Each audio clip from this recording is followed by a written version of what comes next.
السلام عليكم، إيه الأخبار يا شباب؟ النهاردة حابب أتكلم شوية عن جيت من ناحية الجزئية العملية، يعني نبدأ نسطبها ونبدأ نتعامل معاها. فدلوقتي أنا أول حاجة بحثت عن جيت ورحت على الموقع الرسمي بتاعها. تمام، فهنا بيقول لي ده آخر فيرجن لها، فهنبدأ ننزلها. تمام، بس أنا بالفعل نزلتها قبل الفيديو، فهنبدأ نروح لها على طول. تمام، بعد ما تنزل على طول نبدأ نسطبها. حلو، فبالبداية نبدأ نسطب فيها. فهنا مجرد بس شوية اوبشن، يعني هنا بيقول لك additional icons، ده خاصة بالديسكتوب. لو انت بتبدأ تتعامل من خلال الديسكتوب فهنحتاجها يعني.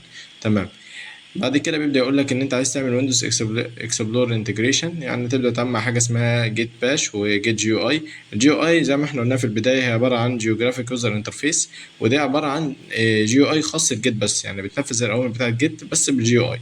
والجيت باش هي يعتبر نفس الكوماند لاين، فممكن نسيبها نحتاج عشان نوضحها قدام. فهنقول له نيكست. تمام، هنا هنخليها على ديفولت اديتور. تمام، هنا نبدأ نقول له لا خليها على الحاجة التانية، بس هنبدأ نوضحها يعني بعدين، دي خاصة بالبرانشات وكده. تمام، هنا هنبدأ نسيبها برضو زي ما هي. حلو، دي حاجة خاصة بالسكيورتي، هنسيبها. تمام، هنعمل نيكست. برضو هنعمل هنا نيكست كمان. تمام، نبدأ نعمل له نيكست. دي حاجة خاصة برضو بالميرج، فهنسيبها الوقت زي ما هي. تمام، وهنعمل نيكست. تمام، بس وهنستنى لحد ما تتسطب. تمام يا شباب، رجعنا بعد ما جيت تم تسطيبها بسهولة ومفيش فيها أي مشكلة. طيب لو حبيت أتأكد بقى إن تم التسطيب، يعني أول حاجة هقولك هتروح على السي ام دي بتاعك. تمام، معلش هنشيل دي. تبدأ تروح على السي ام دي. حلو، وتكتب كومنت تقول جيت داش داش فيرجن، وخلي بالك لازم يكون في مسافة، المسافة تكون هنا، لازم يكون في مسافة ما بين داش داش فيرجن وجيت. تمام، تضغط انتر فيبدأ يديك ان الفيرجن الموجود الحالي هو 2.53. لو رحنا على الموقع هنلاقي ان ده الفيرجن بالفعل اللي احنا نزلناه.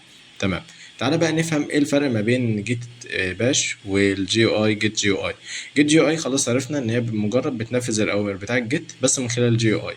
اما جيت باش هي مجرد زي السي ام دي بالظبط، بس الاختلاف انها بتنفذ ممكن اوامر شويه. يعني لو جينا هنا كتبنا جيت، جبنا جيت باش.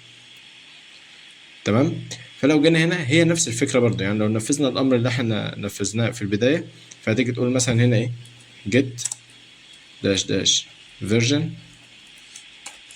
تمام، فهنفذ مفيش فيها أي مشكلة. طيب ايه الاختلاف ما بينهم؟ الاختلاف هنا بس ببعض أوامر مختلفة. يعني مثلا لو أنا جيت هنا مثلا في السي ام دي قلت له إن أنا عايز أعمل دايركت لحاجة معينة، فيبدأ يعرضها له مفيش فيها مشكلة. كذلك هنا الجيت باتش لو قلت له هنا دايركت للحاجة دي، هو هيبدأ يشوف ايه هيعرضها ومفيش فيها اي مشكلة. وبرضه ممكن يعرضها بطريقة تانية، لو انا قلت له كان مثلا ليست الحاجة دي برضه هيبدأ يعرضها. طيب ايه الاختلاف؟ لو انا جيت هنا في السي ام دي وقلت له ليست مش هيعرضها. فهو الاختلاف ما بينهم بس مجرد شوية كوماند اختلافات، بس هو في الأغلب الاتنين واحد يعني. تمام، فده الفرق ما بين الاتنين. طيب دلوقتي حابين نتنقل على نقطة مهمة جدا، ألا وهي حتة الكونفجريشن. يعني إيه؟ هنبدأ نفهم دلوقتي. تعالى بس نعمل كلين للسي ام دي. تمام، الكونفجريشن دلوقتي احنا قلنا اللي انت في البداية أول ما بتبدأ تحمل تبدأ تشتغل على المشروع بتاعك، اول حاجه بتعملها ان انت بتبدا تضيف الملفات اللي انت محتاجها وبتعمل تحولها للوركينج دايركتوري.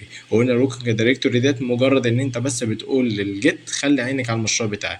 خلاص بدات تعمل تعديلات وبتاخد اول سناب شوت ليك عن طريق الكومنت. تمام، بيجي هنا دور الجيت كونفيجريشن، والهدف منها ان انا اعرف، طبعا انا ببقى شغال في بيت تيم، فالهدف منها ان انا اعرف التيم ان انا اللي عملت الكومنت ده. فرضا مثلا لو انتوا شغالين في التيمات مع بعض وحصل مشكله ما، حلو، هيجي الليدر هيبدا يشوف المشكله دي عباره عن ايه، ولازم يبقى عارف مين اللي عمل الكومنت ده او مين اللي عمل الاضافه المعينه دي عشان يبدا يحل المشكله.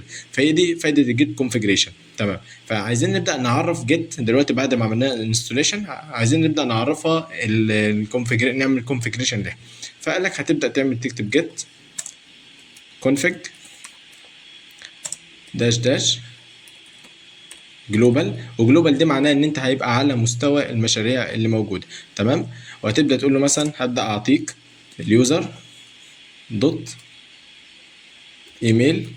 تمام، تبدا تعطي له الايميل بتاعك، وليكن هيبقى نقول له مثلا اي ايميل مثلا. حلو، تمام. طالما ما اعترضش يبقى خلاص هو كده عمل كونفيجريشن مع الايميل بتاعك. نفس الفكره هنحط له ايه، النيم بتاعنا، اليوزر نيم.